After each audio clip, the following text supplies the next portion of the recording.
চরম রহস্যময় ও জ্ঞানগর্ভ সনাতন বৈদিক হিন্দু ধর্মগ্রন্থসমূহ আর সেই সব ধর্মগ্রন্থের অতল গভীর জ্ঞান ও অমৃত নিয়ে বিরাজ করছে উপনিষদসমূহ ও তার মন্ত্রাবলী। ধীরে ধীরে যুক্তিতর্ক ও ব্যাখ্যার পর্দা সরিয়ে চলুন জেনে নেই হিন্দু ধর্মীয় গ্রন্থের কিছু মন্ত্রাবলী ও তার অর্থসমূহ।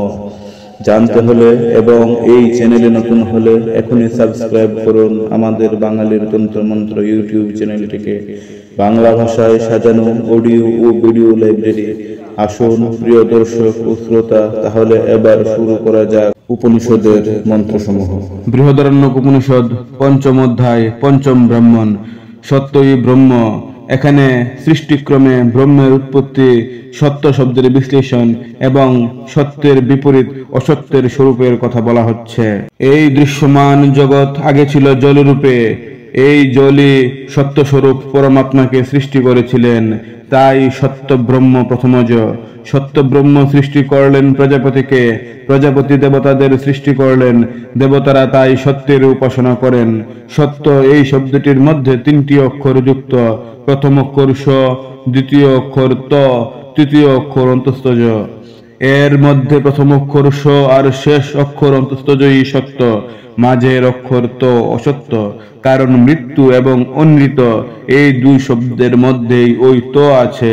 তাই ওই ত বা খণ্ডত্ব অনৃত, অনৃত বা মৃত্যু স্বরূপ হলেও সত্য স্বরূপ দন্তস্য এবং অন্তস্থজের মাঝে আবদ্ধ থাকার ফলে এর আসল মৃত্যু স্বরূপ মূল্য নগণ্য হয়ে সত্য স্বরূপের প্রভাবেই বেশি মাত্রায় প্রভাবিত হয়েছে।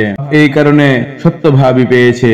যিনি সত্যের এই বিশ্লেষণ জানেন, অসত্য তাকে কখনো বিভ্রান্ত করতে বা তার কোনো ক্ষতি করতে পারে না। প্রথমজ সেই যে সত্য ব্রহ্ম, তিনি আদিত্য।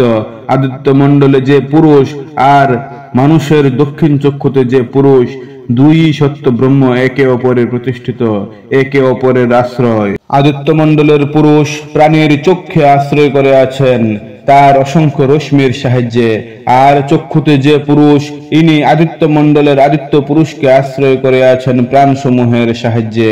যখন এই শারীর পুরুষ মুমূর্ষ হয়, তার মৃত্যু যখন আসন্ন হয়, তখন আদিত্য পুরুষ আশ্রয়হীন হয়ে পড়ার কারণে উদাসীন হয়ে যায়।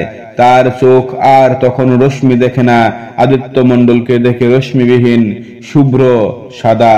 আদিত্য মণ্ডলে এই যে পুরুষ, ভূর্লোক এর শির অর্থাৎ মাথা, মাথা একটাই, ভূ এই অক্ষরও এক। ভুবরলোক এই পুরুষের দুই বাহু, বাহু দুটি ভুব এই শব্দের মধ্যে অক্ষরও দুটি।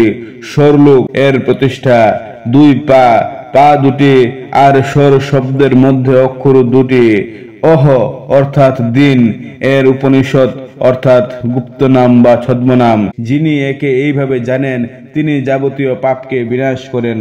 দক্ষিণ চক্ষুতে যে পুরুষ অবস্থান করছেন, ভূলোক এর শির, শির একটি, ভূ অক্ষরও একটি। ভুবরলোকের দুই বাহু, বাহু দুটি, ভুব অক্ষর দুটি। স্বরলোকের প্রতিষ্ঠা, দুই পা, পা দুটি, স্বর শব্দেও দুটি অক্ষর। এই সত্য ব্রহ্মের উপনিষদ গুপ্ত নাম হলো অহং। আদিত্য পুরুষের গুপ্ত নাম অহ, আর শারীর পুরুষের গুপ্ত নাম প্রায় একই, অহং। যিনি তা জানেন, পাপ রাশি তাকে স্পর্শ করতে পারে না। এই অহং জ্ঞান যদি সম্যক হয়, মানুষ যদি পারমার্থিক অহংকে জানতে পারে, কোনো পাপ কর্মই তাকে লিপ্ত করতে পারে না।